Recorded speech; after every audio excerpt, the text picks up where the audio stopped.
Welcome to another episode of Whitetail Rendezvous, coming to you 6 days a week as we interview whitetail experts and hear their traditions and personal stories of the hunt. Learn more about the latest gear, discover proven tips, and the latest strategies so you can make your next hunt a success. Now, here's your host, Bruce Hutchin. Whitetail Rendezvous is pleased to announce a partnership with GoHunt.com. Who's GoHunt.com? Well, if you're a DIY hunter, you need the information at GoHunt.com/insider.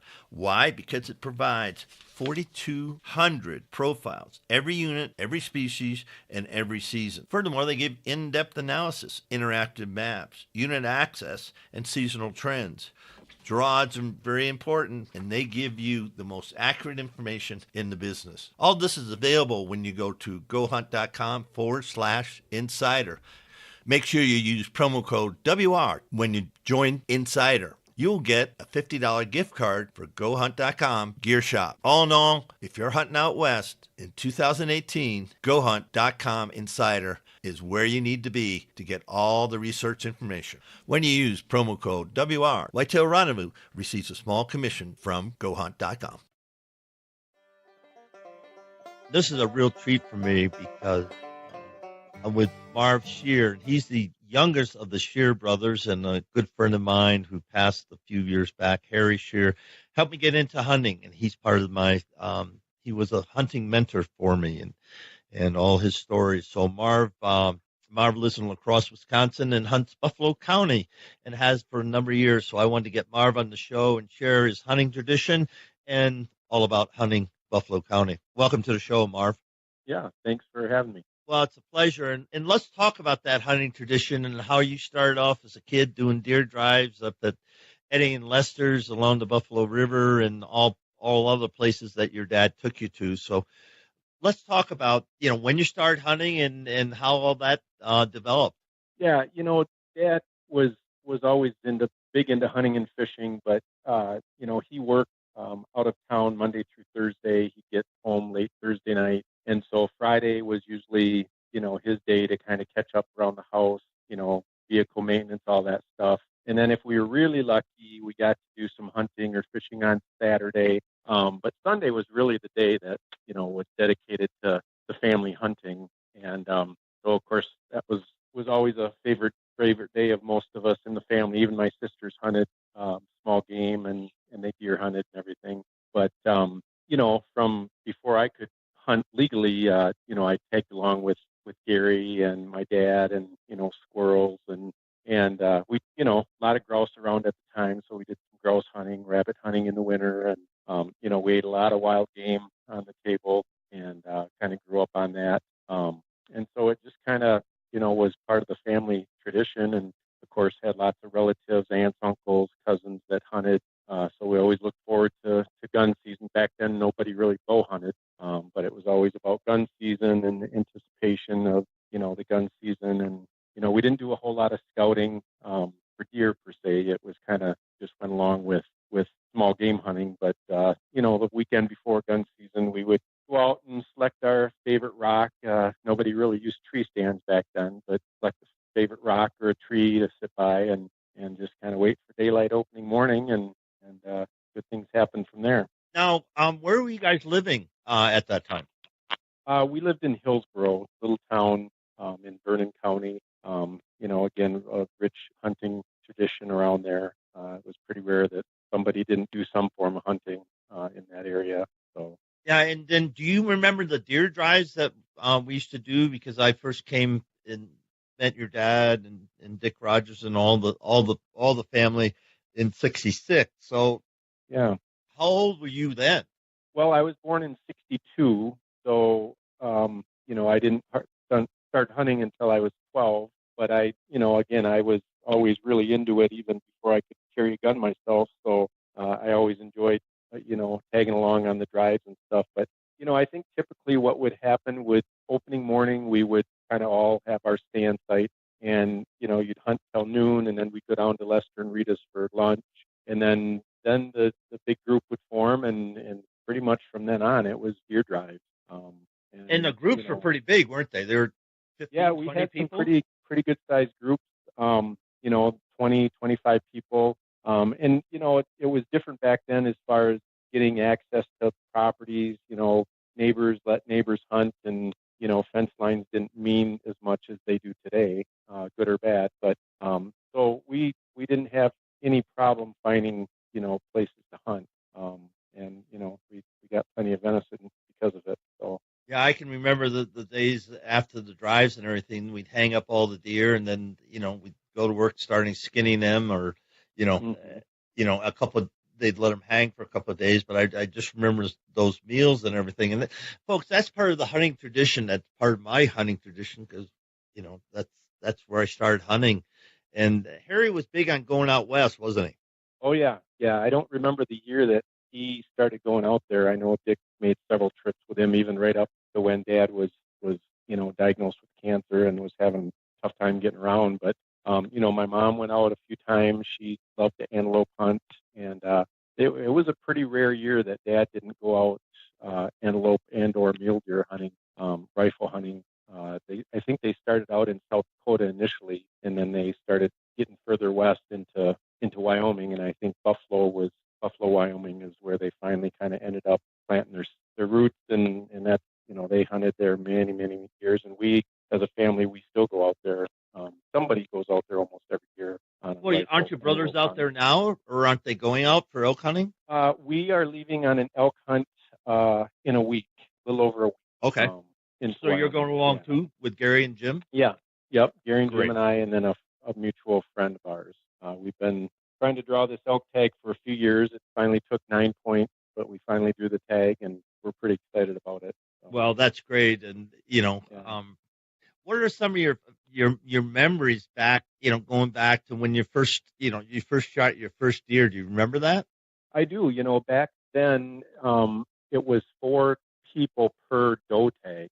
So it was a party tag, and any one of the 4 people could shoot it, but once that deer was shot, you were done with that tag. And so, it was kind of a cherished thing. But I remember hunting up on Lester's, and I know Eddie was in the area because somebody had kicked out a deer, and I think Eddie maybe shot at it first, and I don't remember if he hit it, but I do know it came by me, and I shot it, and I didn't make a good shot on it, but we caught up with it, and got it harvested, and I was a pretty excited guy. I don't remember my age. I probably was 12 or 13, either my first or second year of hunting.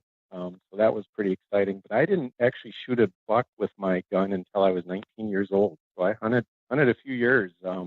Deer weren't as numerous then, and we just it just wasn't as easy, it seems like, as it is today. But yeah, I was 19 when I shot my first little basket rack 8-pointer, and I was pretty proud of that too. So. Well, yeah, every single deer I've taken is a trophy, and I know you guys, your whole family feels the same way about that. Yeah, for sure. And let's talk about you mentioned a few minutes ago about we didn't archery hunt. When did you start archery hunting?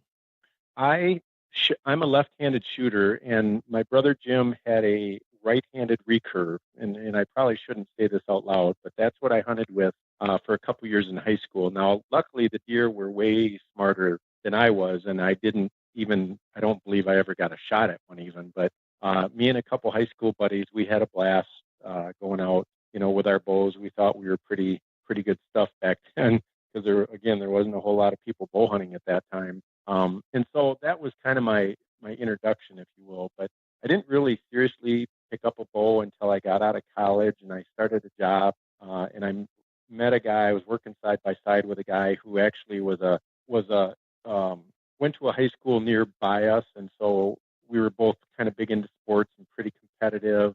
And we didn't really like each other that much until the first break of the morning. We went into the break room. We started work early, and so it was about 9:30 in the morning. And like always, I picked up a hunting magazine, and he came over to me and he's like, "Marv, do you hunt?" And I'm like, "Oh yeah." And from that moment on, he was big into bow hunting, and from that moment on, he kind of took me under his wing, and it just got the spark started, and got a different bow, and got set up, and we spent a few years hunting together.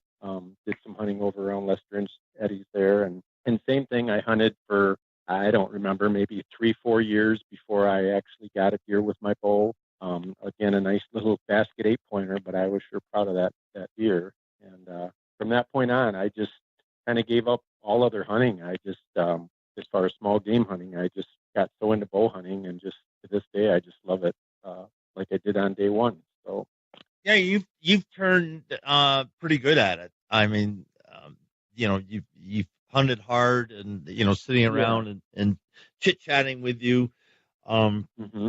It's evident that you're a student. You're a true student of archery. What are some of the lessons that you learned early that you're still applying today regarding archery hunting? Well, this gentleman that I'm talking about was also kind of big into target archery, and so he was a great instructor on not only becoming a good hunter but becoming a good archer, which I think is very important, because archery, takes up a lot of time and money, and if you don't go out there with a lot of confidence in your shooting ability, it can really distract from your experience. And so he was a great mentor because, like I say, he was a good hunter. We got along great, but he really, focused in on the technical aspect of archery, making sure your equipment was as good as you could afford, making sure it was tuned good, just really paying attention to those types of details. And so, unfortunately, due to, raising a family and time constraints, I don't get out and shoot the 3D tournaments like I used to, but I get to a few every summer and still really enjoy them. And, to me, a relaxing evening is in my backyard with a couple of 3D targets and, fling 30, 40 arrows. And that's kind of my quiet time, my relaxation time. So Now, your son's starting to hunt with you. Has he killed his first buck yet, or doe? yeah, both my sons, actually, my oldest son is 23, my younger son is 21. They both have been very successful. In fact, my younger son has kind of got a horseshoe. He's killed a couple bucks with his bow, 20, 21 inches wide, really nice deer. He just seems to have that knack. A few years back, he was still able to hunt during the youth gun season. He hunted 5 times, and it was back when we could shoot more than one buck in Wisconsin with a bow. So he actually killed 2 bucks with a bow, 1 buck with a gun, and a doe each with his gun and bow. So Oh my goodness! He really, he's patient. He's a good hunter. He shoots pretty well, and so yeah, both my kids are pretty accomplished hunters. My older son gets into other types of hunting. He likes the waterfowl hunt too. So he kind of has to split his time between some of those other sports, but he too enjoys deer hunting, bow hunting. But yeah, they both have been pretty successful in their young careers. Well, that's great. And were they ever able to go out west with Harry and antelope hunt?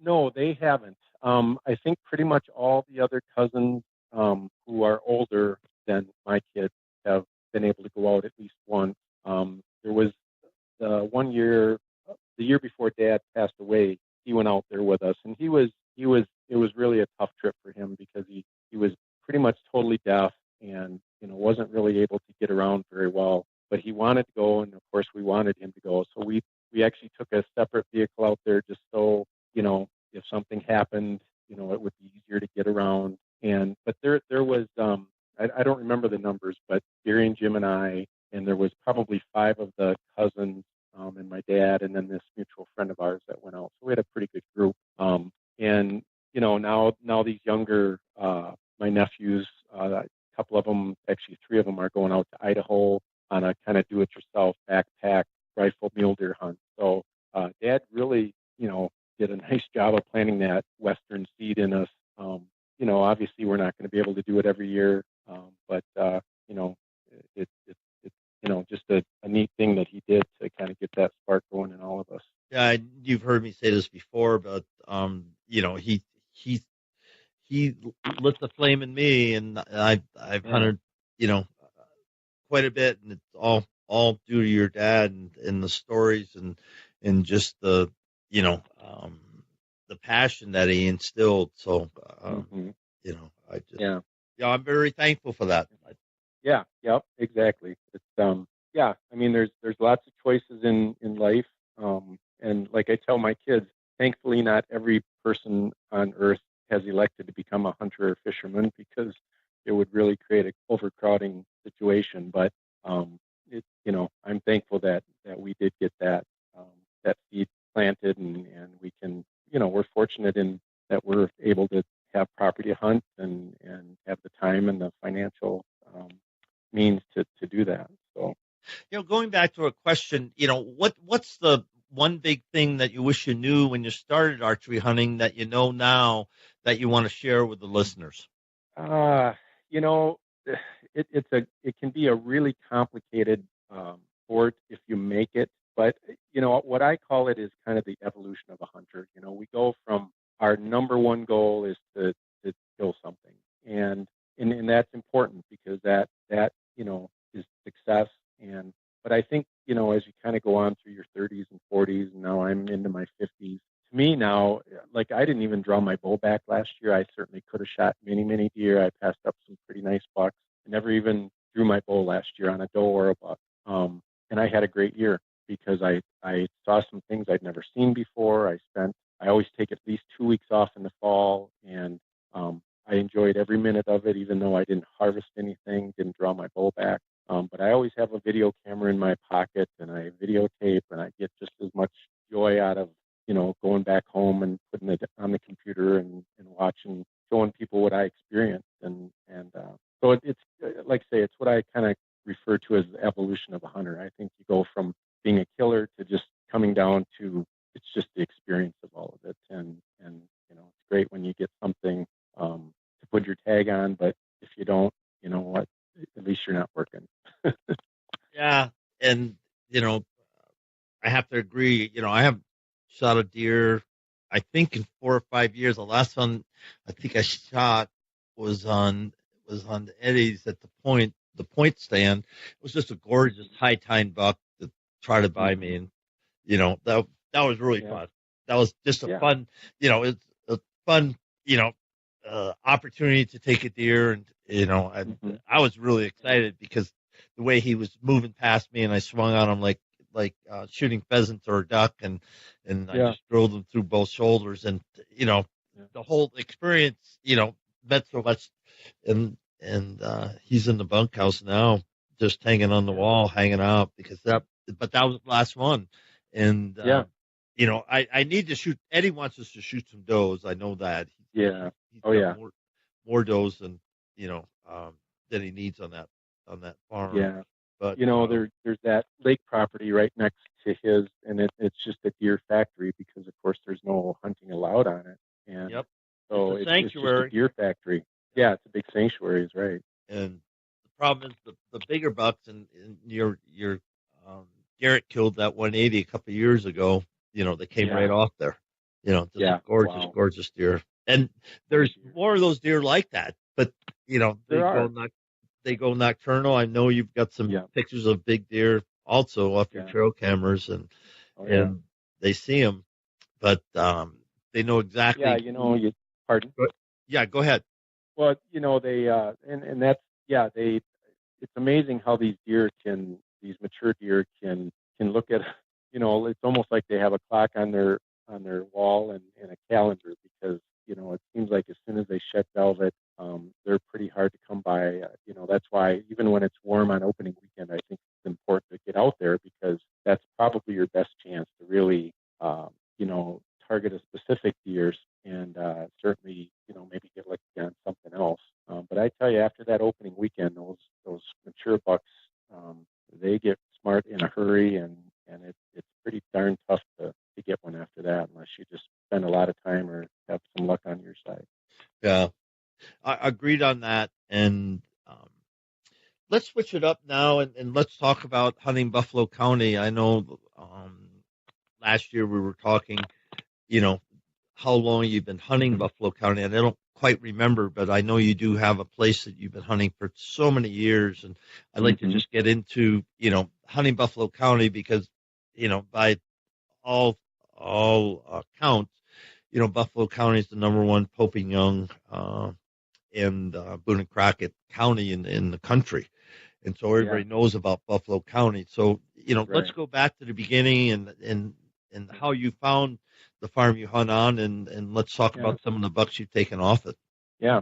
Well, a friend of mine actually worked with this farmer's wife, and the farm actually was in an outfitting business. But there was some conflict between the outfitter and the farmer because when the outfitter had his hunters out hunting, the farmer would be out trying to, harvest his crops, and and the hunters and the outfitter didn't like that. And so the outfitter went to the farmer and said, "Hey, you can't be out in the fields when I've got hunters out." And the farmer was, and I'm not going to use his name, but he was like, "Well, no, this is how I make my living. I've got to harvest my crops." And so, make a long story short, he pulled the farm out of the outfitting business.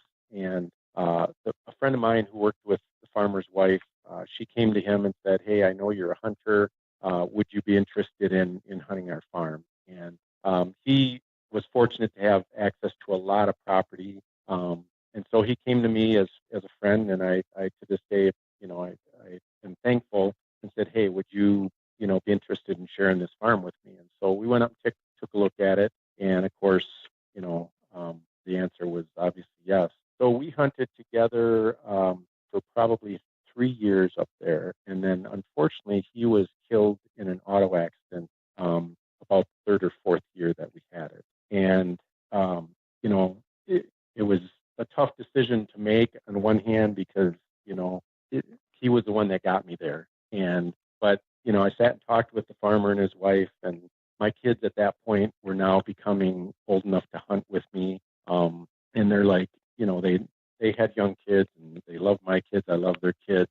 And they're like, we really want you to stay here. And so we did. And so it's been myself and my kids for probably 6 years. I think we've had it about 10 years. And I've taken Jim and Gary up there. Gary shot a pretty nice buck up there the first year he came up. Jim's had some neat experiences up there with like a decoy. And then, the farmer's kids, they kind of came of age, but the farmer's so Billy, so busy that he really didn't have time to introduce his kids to hunting. So I actually took his two oldest kids out for their first hunt, and it was a neat story. It was youth season, and I took the daughter out. She had turned 12, and she'd never shot a deer before, never really shot at a deer. And we were sitting over a bean field, and deer started coming out, and I just, she was going to be happy to shoot a doe. And there were some getting closer, and so we were kind of getting her ready for that. And all of a sudden, these 3 bucks came out of the woods about probably 300 yards away. And I'm like, oh boy. I'm like, Morgan, some deer just came out of the woods, and I think they've got horns. And she, I'd really like to shoot one of those. And I'm like, okay, well, let's, we've got a little time here. Let's just be patient. Make a long story short, the biggest buck came about 100 yards away, and she had trouble finding it in the scope, and finally she found it in the scope. And I borrowed her a single shot 243, and so she found it in the scope. She's like, yeah, I can see it.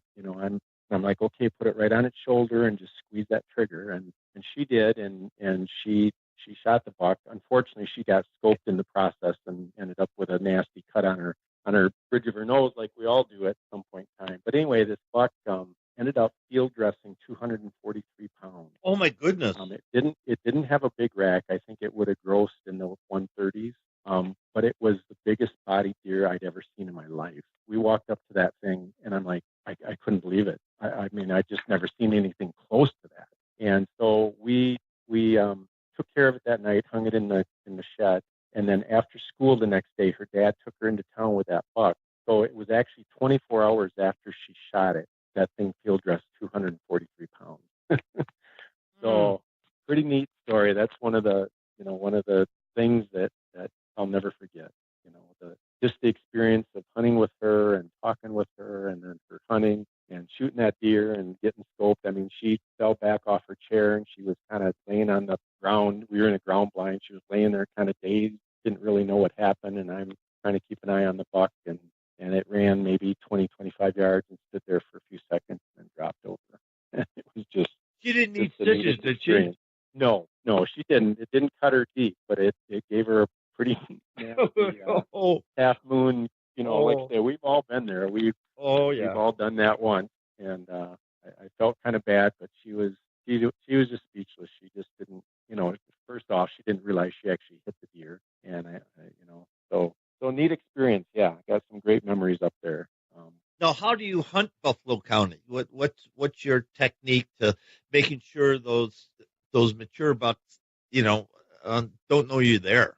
Yeah, it's all about limiting your imprint. And the farm is about 500 acres, which sounds huge, but there's less than 100 acres of woods on it, and it's kind of maybe 3 or 4 little pieces. So I don't have any stands in the interior of those woods. Everything is on the outside of it, and you basically just got to try to play the wind direction. So again, I'll go up there opening weekend and hunt for a couple evenings. I don't hunt in the mornings. Hunt a couple evenings just to kind of see what's around. Maybe, like I say, I think opening weekend's a great chance to kill one of those big mature bucks. But then after opening weekend, I lay really low. I'll go up there maybe once a week for an evening, and I've got a couple of stands that I call observation stands. They're out in pastures where I can just see the farm pretty well.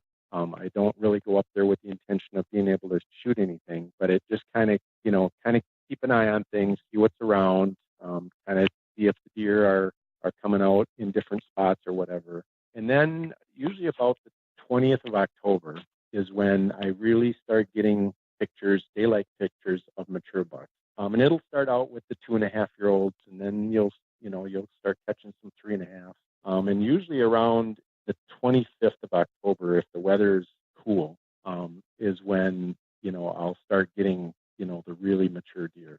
But it's a short window, I'll tell you what, because I think, in my opinion, and I'm not an expert by any means, but in my opinion, some mature does, will start coming into estrus, right around that 22nd to 25th, and of course those biggest mature bucks are the ones that lock down with them first. And in fact, this year I moved my vacation up a week.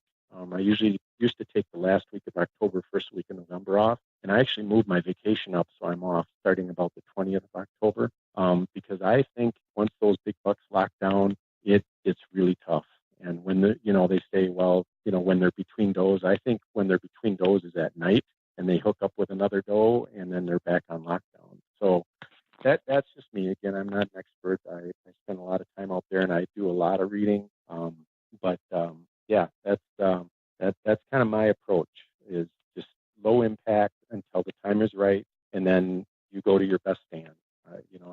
I've got a handful of stands up there that are my go-to stands, and I leave them alone until the time is right, and then I just go in.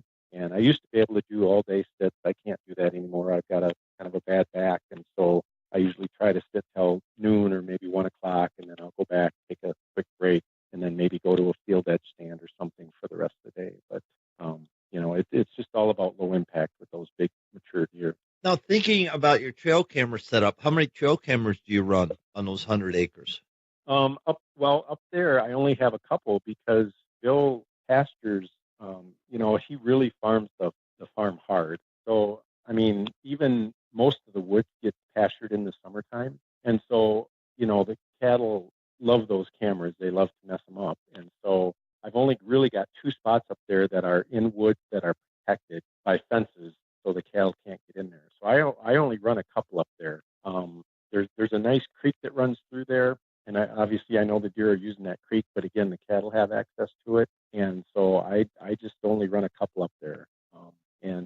Up until this year, I was using some mineral, but it's not legal this year. So, but unfortunately or fortunately, those sites have been established for a few years, and so they're still working those areas pretty hard. There's a lot of mineral in the soil yet, so they've got some pretty good holes dug there. So I was thinking before you said you had a creek running through it. Do you have any, water holes or, for the deer that you built or the farmer has? No, not really. It's just kind of the way the farm sets up. There is one pond on it, good sized pond, but it's kind of out in a pastured area. So I'm sure the deer use it, but it's pretty much at night, I'm sure, because it's fairly exposed. But now that season starts, I'll start making some mock scrapes, and I put my cameras over those mock scrapes, and that's kind of where my cameras will stay until I'm done with them for the year. Now, with your mock scrapes, are you using rubbing post and a licking branch, or are you just putting a dripper above it? No, I actually, again, this is kind of a home concoction. I'm not an expert, but this is what works for me. You always got to have a licking branch. But when I go in with rubber boots, rubber gloves, when I establish it, make a nice, good size scrape area, and then I urinate in it. And every time I can get close to those scrapes, I urinate in them. And that's the only scent that I use. And I know some people will say, I'm a kook, but I can tell you that is very effective. I don't Why? use, what's that? Why? Is it the salt in your urine, or what do you think it is? No, I think I've heard that before. I'm just asking. It's a curiosity thing. There's a lot of scents, a lot of urine out in the woods for these deer, and so I think some people say human urine. Well, yeah, it's human urine, but it's urine, and it's it's fresh and it's pure, and I have never had a deer. I'm one of these that I don't take a bottle with me into the stand. I just go right from my stand, and I've had deer not want to leave, because they're so curious about that scent. And so I don't hesitate to use what nature gave us. It's sure a lot cheaper than what you can buy in the stores. And heck yeah, it's just very, very effective. So yeah, you got to have a licking branch. And I've kind of got some areas, some traditional scrape areas that I just kind of reopen every year and get a camera on them, and I get some great pictures doing it that way. Now, what's the largest buck you ever got on the trail camera? There was a buck up there that we had nicknamed Tenor because he was just a perfect 10 from about age 3.5 up to 6.5. And just a beautiful, tall, not super wide, maybe had an 18-inch inside spread, but G2s, G3s that were over a foot. When he was 7.5, then he grew 2 more points. We still called him Tenor, even though he was a 12-pointer. But he was a Boone and Crockett deer. He was somewhere in the 170s, might have pushed 180 as a typical giant deer. I only saw Tenor one time in the flesh. I had been to a stand. It was early October, and the wind had switched, and I got picked off by a couple lesser deer, and I'm like, I'm out of here. So I left, got out of there, went down to where my camper was at, but I could still see this field. And so I was just down there chilling, kind of keeping an eye on the field. And probably the sun was still well out, good hour before it got dark. Tenor came out of the woods. Now, had I been there, he would have busted me long before he came out of the woods. But that was the only time I actually saw that deer in the flesh. But I have thousands of pictures of him. He was, as soon as I would put mineral out in the spring, I'd put it out during turkey season, he'd be the first buck on that mineral. And he was not camera shy. I mean, I think he kind of grew up around cameras, and he would pose. I mean, just a beautiful deer. So that was when he was 7.5. That next January, after he shed his antlers, he was taken with a ag tag with a rifle in January with an ag tag. So that was the end of Tenor. But he was a booner. He was a giant deer, just beautiful, beautiful deer. So what's an ag tag? Well, farmers can apply for them, and they can shoot antlerless deer year-round with those ag tags.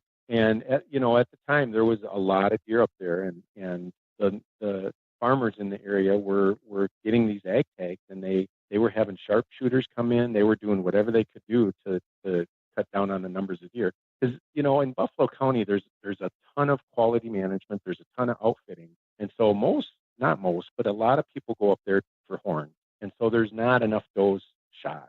And so the farmers' answer to that is then they get these ag tags for free through the state, and they can shoot. It's not unheard of for some of these guys to get 20, 25 ag tags a year, and they'll just shoot antlerless deer. deer. Well, as you know, starting in December and well into January, obviously, especially these mature bucks, I think are dropping their antlers. And so, they come out of the woods at dusk, and they get popped with a rifle. And, so I know for a fact that that tenor was killed that way. Did you ever find any of his sheds? No, I don't think. Yeah, I think what he would do, he was on the neighboring property because it was lightly hunted, recently logged, and it was really thick. And so I think that was where he was doing most of his bedding. But he would come over to, for the crops and for this mineral. And so I would get lots and lots of pictures of him.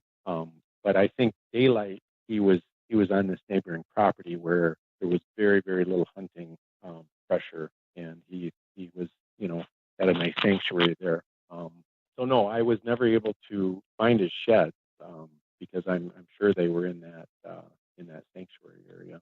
So what about this fall? What's on your hit list? It's September 11th. It's 9/11. Yeah, it's been kind of a weird year. I've been behind on everything. We bought this new house, and I mow like 2.5, 3 acres, and so that takes up a lot of time. Oh my goodness, doing that. So I'm behind on everything. And then once we drew these elk tags, that's really kind of became my focus. So I'm going to hunt this coming weekend a little bit, but I'm really just focused and geared up for this elk hunt. Once we get back from that, then I'll obviously switch gears and kind of go back into whitetail mode. And again, I've got a couple weeks off in October, early November, so I'll get some quality sits in. But at least for now, I'm just really focused on this elk hunt. So, well, I wish you well on that, and I can't wait to have a beer with you at Fishy's or Romedy House. Yeah. I'm not hunting Buffalo County. Okay. But I'm going to be going up through there. I'm going to hunt up by Birchwood, my friend's farm up there, where they had that nice 10-pointer and nobody got them. So we don't have trail cameras yet, but he's a wonderful mature deer, that's for sure. So then I'm hunting Minnesota, and I'll be hunting Nebraska. So I'm hunting 3 states right now. Nice. And so I've got a busy October and November. That I should be up. I'll be in your country, just about the whole month of November. Well, not just about. I plan to be there from Halloween, forward, someplace in Wisconsin. Sure. Hunting. Good. So I can't wait to connect. That'll be great. Hopefully we'll have some stories to tell and pictures to share. Yeah, I hope you guys score in your elk. I know you've waited a number of years together. It's been a tough year as far as I know. The place that I hunt, they were in there. The elk were in the basin opening weekend, and then they just disappeared. And I'm not even going to hunt again because I called the local that I hunt with, and he goes, "Bruce, they're not here. We can't find them. So don't come because we won't be hunting here." And that's what happens, in elk hunting. But Marv, it's just been a joy to have you on the show, and I can't wait to catch up and share some stories, in a month or two, and look forward to some pictures. Oh yeah, just send me a grip and grin so when I post this, I've got some pictures of you. You bet, I will do that. You bet. Well, sir, thank you so much, and safe travels. And I can't wait to connect with you in a couple of months. All right, that sounds good. Thanks a lot. Hey, folks. Bruce Hutchin, host of Whitetail Rendezvous. Hey, I'm pleased to announce that Buckwild Coffee is continuing their sponsorship for 2019. What's so special about Buckwild Coffee? Well, a gazillion people every day go to Starbucks and buy coffee. Well, I'll ship it to your house. Yes, I'll ship light, medium, or dark roast, ground, or bean, right to your house. It's real simple. Just go to whitetailrendezvous.com/shop, pick out what roast you want, and we'll ship it out. Take a look at Buckwild Coffee, the finest roast in the West. Well, finest roast around the campfire, finest roast around your kitchen table. It's just flat out the finest roast you can get today. Order some at whitetailrendezvous.com/shop.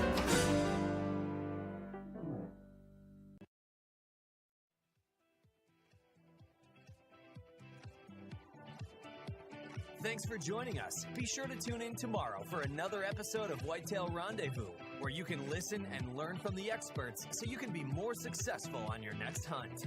Until next time, listen, learn, and succeed.